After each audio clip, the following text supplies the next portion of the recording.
So now I want to give you a little bit of background from the text, a little bit of the church and its appropriation and its sense of ethics, and some of the kind of periods that in the history of the church that occurred that relate to our study of theological ethics. So if you had a church history course, some of this will be familiar to you. In the early centuries, the church has a minority status in the Roman Empire. We then move into a period that we kind of conventionally call Christendom, and sort of conventionally we begin that period with the reign of the Emperor Constantine and his making Christianity the official state religion of the empire. We can skip over a whole lot of history here just for our purposes, moving through the medieval period into the Reformation era. And then we can kind of come into Western modernity. Now, I'm not in this sort of little summary getting beyond Western modernity. I think we will toward the end of the semester, and at various points through the semester, talk about kind of non-Western, in a sense, forms of Christian ethics like liberation theology and so on, which really are coming today out of the developing world, and not necessarily out of the modern Western world. But even so, I think it's fair to say that those are kind of developments and offshoots and often reactions to Western modernity. So let's talk about some of these. In its minority status, in its early days, of course, in its very early days, the church is strongly connected to, and not even really distinct from, its Jewish inheritance. It begins to distinguish itself, of course, early on. And so, it has in its scriptures and in the New Testament and in its thought elements, and of course using the Hebrew scriptures as well as its scriptures, elements of Jewish ethical thought, Hebrew ethical thought, which include these notions of creation, of God's covenant with his people, of the law, the Torah, of the prophetic literature as kind of giving a critique, and some of those things we talked about last week. In my kind of summary of Greek philosophical thought, I certainly am not intending to minimize or lose this Jewish influence. We tend to not think of this Jewish inheritance of the early church as philosophical per se. Maybe that's a bit of a mistake or a reflection of our bias of kind of for the development of Western thought. But we do conventionally talk about Hellenistic philosophy, Jewish philosophical thought through thinkers like Philo, kind of concurrent with early Christianity wrestling with Neoplatonism. Jewish thought did as well, and so on and so on. And that's where you develop kind of Jewish philosophical thought conventionally. But certainly the church, the very early church, and even kind of the church fathers who are developing this Greek thought, or wrestling with this Greek thought, are doing so also through the lens of this Jewish inheritance. Right, in its minority status, an important thing that the early church is dealing with is the question of paganism and the relationship of the church to the state. We'll be talking more about this later in the semester when we talk about church and state, but you'll see, before Christendom, kind of the church's apologetic, the church's public theology in relation to the state is, and therefore the ethic of the church and how it sees itself living in society is very different than it becomes in Christendom. In its minority status, there's a heavy emphasis on both on eschatology and on daily life. Now, what do I mean by this? There isn't as much a sense, I think it's fair to say, during this minority status period that the church is really able to transform and certainly not control the society in which it lives. And there's more of a sense that the goal is, to wait for the end, to faithfully wait for the end, in which Christ will, kind of return and really establish his kingdom, and living out daily life sort of until that end. And a few elements of that, and we'll talk about these during the semester, the development of monasticism. So some people kind of really withdrawing, and still engaging, but in a sense withdrawing from the broader society. A really important theme in this period is how to deal with money. And there were many, Christian thinkers and leading Christians during this period who felt like if they had money, they really needed to divest themselves ultimately and give that money away. And then the question of marriage and the status of the family in this period, and the family unit as kind of the domestic church, the fundamental unit of society. So we move into the Christendom period, and one thing we might say about the Christendom period is that monasticism becomes even more important. And of course, as I mentioned, the Christendom period, we're going to conventionally start this when Constantine legalizes Christianity. And in this little mapping out, right, it runs all the way up through the Reformation. When I teach church history, there's a lot more that goes in between this period. We just don't have time to cover it. But during this period, during this medieval period that begins to develop, monasticism at various times becomes really important. And the monasteries, the larger monasteries, have a lot of influence.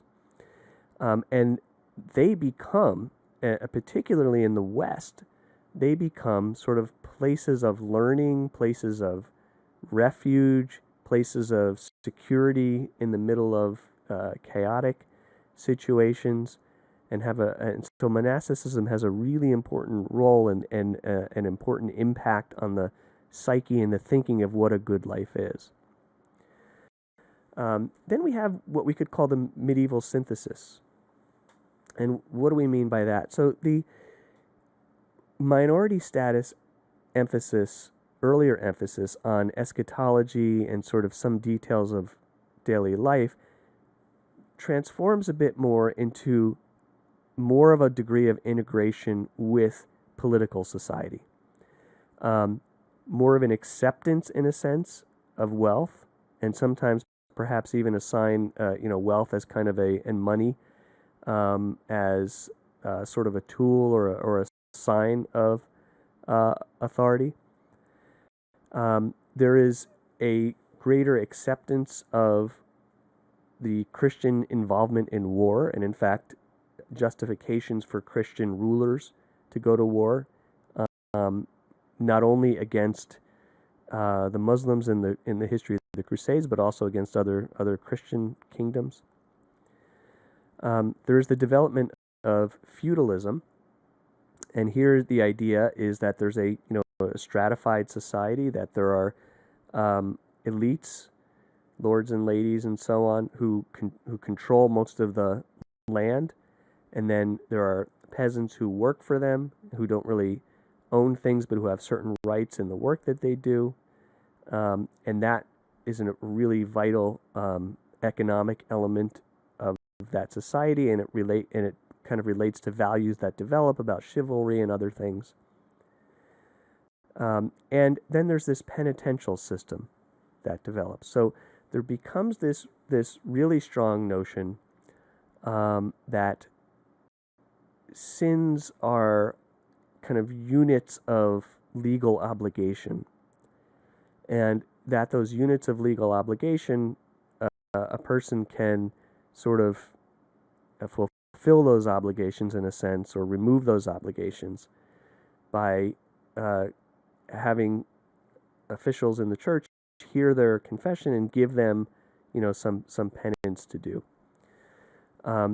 So kind of a really, I don't want to use the word legalistic, that's a bit misleading, but a sense of how sin and righteousness works. It's a more systematic, relying on a system kind of sense. And it does lead eventually to some abuses in some parts of Christendom, and in particular the sale of indulgences, which are part of the fuel for the Reformation.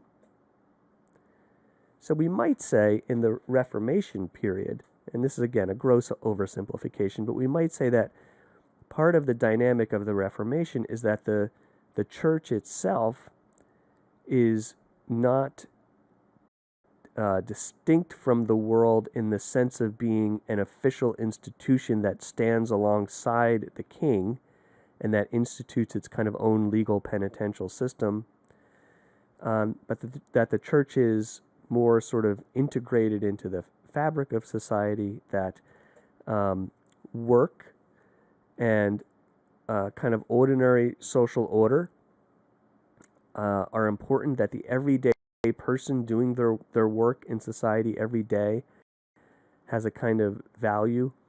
There's even some streams of the Reformation that are strongly critical of monasticism. In fact, it's an important theme in many strands of the Reformation, suggesting that the monks had withdrawn from society and had taken sort of the ability to have true righteousness away from the average person. So these sorts of things, the moving away from the legal penitential system and the framing of justification, not in terms of that kind of system, but in terms of sort of an inner faith and a work of God, which also actually kind of goes along very often with a moving away from the freedom of the individual will. And we'll see some of that when we look at some of Martin Luther's works and some other things during the semester. And then the idea of money and the social order, that, kind of famously, there's the thesis that the Reformation is sort of the dawn of modern capitalism. So the idea that it's not just the princes in the church who control the wealth, but that part of the wealth is controlled by merchants who are kind of going out, and the social order's flattening a little bit. I should say all of these are real simplifications. I mean, if you're a true historian of any of these periods, you're gonna see the scholarship has all kinds of different strands that can test these things, but they're at least useful for our purpose as a kind of summary. All right, Western modernity, we have the dawn of the Enlightenment and the intensification and the dawn of rationalism, and the idea that the only kind of way to really substantiate something is through reason. The development of political liberalism, and by liberalism I don't mean kind of our idea in our election to have conservative versus liberal or something like that. Liberalism is the system we all live in, just meaning that individuals have rights. The state is structured according to a social contract that's embodied in a constitution. That hierarchy, at least officially in legal documents, is flattened. Those sorts of things. And the rise of modernisms and fundamentalisms in Christian theology and in theological ethics. So it's the 1920s or so in the United States where we have kind of what we formally call the fundamentalist modernist controversy. But you have the development of different areas of biblical scholarship, you have the development of different areas of the natural sciences, and you have great conflicts over how to understand all that. And really, Western Christianity, at least Western Protestant Christianity, begins to fracture. And it's not only Christianity, of course, it's other major world religions. We can talk perhaps about Judaism, we can talk about Islam, and the move toward either secularization, which is a kind of modernism, or kind of fundamentalism, and how we navigate that. We also, of course, have kind of technological and economic developments which are going to impact on our thinking about ethics. Industrialization, we have the incredible world wars, World War I and World War II, and now we have globalism, we have world missions, and the development of the Global South and the rise of the Global South as perhaps the center of becoming more the center of Christian faith and practice. All of these things are going to impact how we think about Christian ethics.